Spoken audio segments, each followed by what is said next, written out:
À la fois écrivain, avocat et parlementaire, il s'est imposé par son talent littéraire, son engagement en faveur de la justice et son combat pour les droits des Arméniens au sein de l'Empire ottoman. Né en 1861 à Istanbul, dans le quartier de Beşiktaş, Krikor Zorab grandit dans une famille arménienne aisée. Son éducation rigoureuse lui permet d'étudier l'ingénierie aux ponts et chaussées, avant de se tourner vers le droit, d'abord en français, puis en turc. Il devient avocat en 1882 et se distingue rapidement par son éloquence et son engagement en faveur des causes justes. Brillant orateur et défenseur des libertés, il s'impose comme l'un des avocats les plus influents de Constantinople.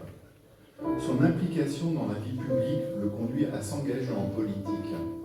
En 1908, après la proclamation de la Constitution ottomane par le mouvement des jeunes Turcs, il est élu député au Parlement ottoman. Il se fait alors remarquer pour son engagement en faveur des droits des minorités et de la justice sociale.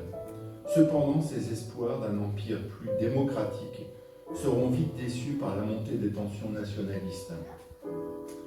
Parallèlement à sa carrière juridique et politique, Krikor Zorab développe une œuvre littéraire qui fait de lui l'un des écrivains les plus influents de la littérature arménienne moderne.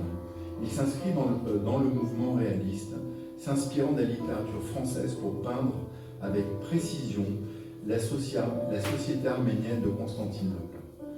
Son regard aiguisé sur la bourgeoisie arménienne alimente ses récits, où il dresse des portraits sans concession de ses contemporains. Il excelle particulièrement dans l'art de la nouvelle, un genre qui correspond à son style épuré et concis. Ses récits mêlent une écriture fluide, une grande finesse psychologique et une capacité à capturer les nuances de la société ottomane. Il sait allier la légèreté du ton à la gravité des sujets abordés, dénonçant avec subtilité l'hypocrisie sociale, la corruption et les injustices. Il publie l'essentiel de ses nouvelles entre 1909 et 1911, dans 3 recueils majeurs: Voix de la conscience, Souffrance muette et La vie comme elle est. À travers ses œuvres, il dresse un portrait poignant de la société arménienne ottomane, où se mêlent petites tragédies du quotidien et drames humains universels. Malgré son statut de parlementaire et son rôle influent dans la vie politique ottomane, Krikor Zorab ne sera pas épargné par la répression qui s'abat sur les intellectuels arméniens en 1915. Lorsque le gouvernement des jeunes Turcs lance les premières vagues d'arrestations et de déportations, il fait partie des personnalités ciblées en raison de son engagement et de son influence. En avril 1915, malgré son immunité parlementaire, il est arrêté et envoyé en déportation vers Diyarbakır.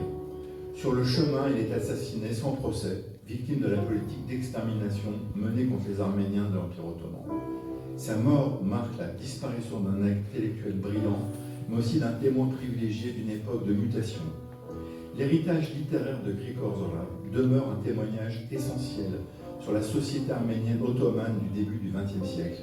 À travers ses écrits, il a su capturer les réalités d'un monde aujourd'hui disparu, celui de la belle époque levantine, où coexistaient différentes cultures dans un empire en pleine transformation.